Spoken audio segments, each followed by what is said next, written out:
சரி வரமாப்ல. டேய்ரா யாரு பிரிச்சா குறுக்க கோடு கிழிச்சா. ப்ரோ இப்படியே பண்ண அரந்தாங்க வந்துருமா ப்ரோ? வாழைப்பழம் சாப்பிடுங்க. இல்ல பரவாயில்ல ப்ரோ. சும்மா சாப்பிடுங்க ப்ரோ. இல்ல பரவாயில்ல வைங்க ப்ரோ. சும்மா படிங்க ப்ரோ. சாப்பிடுங்க ப்ரோ. இப்படியே போனா வரும் ப்ரோ. அது எப்படா வரும்? நம்ம தான்டா போகணும்.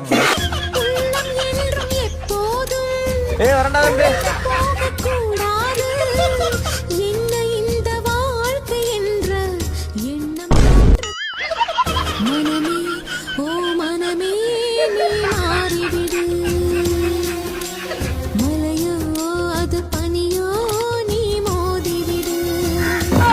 நிலைமையை சொல்ல முடியாது, நிலவுக்கு தற்கொலை கிடையாது. பூவை வைத்த